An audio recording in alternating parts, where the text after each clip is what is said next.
Hi guys, welcome to our channel. இன்னைக்கு நம்ம வடபழனியில இருக்க முருகன் கோவிலுக்கு தான் போக போறோம். எங்க தாத்தாக்கும் ஆச்சுக்கும் 1982ல வடபழனி முருகன் கோவில்ல கல்யாணம் ஆச்சு. வாங்க போகலாம்.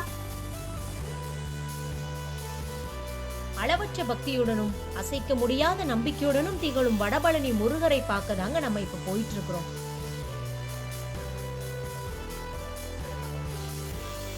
விடுமுறை நாள் விசேஷ நாள்லாம் போயிட்டீங்கன்னா ரொம்பவே கூட்டம் இருக்குங்க.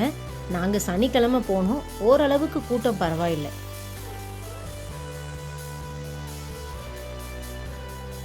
வடபழனி முருகர் கோயிலுக்கு நாங்க கேப் தாங்க புக் பண்ணியிருந்தோம். ஏர்போர்ட்ல இருந்து வடபழனி முருகர் கோயிலுக்கு ஒரு 10 to 15 கிலோமீட்டர் இருக்கும். 20 to 40 மினிட்ஸ்ல நம்ம போயிடலாம். அது வந்து டிராஃபிக்கை பொறுத்ததுங்க. டிராஃபிக் கம்மியா இருந்துச்சுன்னா கொஞ்சம் சீக்கிரமாவே நம்ம போயிடலாம். எங்களுக்கு கேபுக்கு வந்து 250 சார்ஜ் பண்ணியிருந்தாங்க.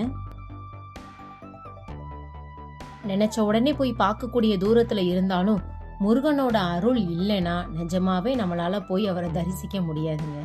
இதை ஃபீல் பண்ணியிருந்தீங்கன்னா கமெண்ட்ல எஸ் சொல்லிடுங்க. காலையில 5:30 மணில இருந்து மதியம் 12 மணி வரைக்கும், மாலை 4 மணில இருந்து இரவு 9 மணி வரைக்கும் நட திறந்திருப்பாங்க.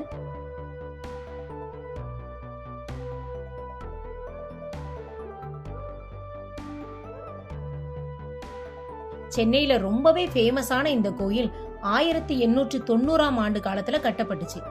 ஆரம்பத்துல அண்ணாசாமி தம்பிரான் அவர்கள் ரொம்ப சிம்பிளான முறையில ஓலை குடிசையில வச்சு வழிபட்டு வந்த தெய்வம் தான் வடபழனி முருகன்.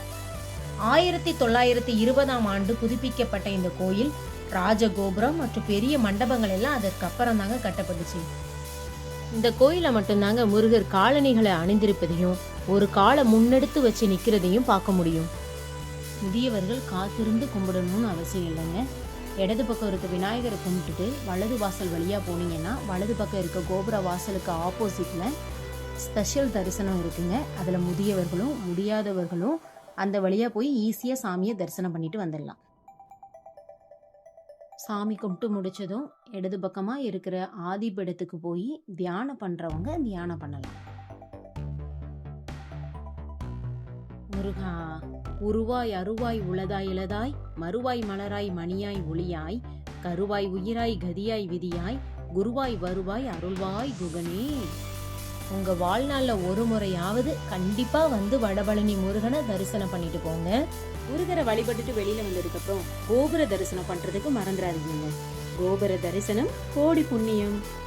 வடபழனி முருகனின் அருள் உங்களுக்கு பரிபூரணமாக கிடைக்கட்டும்.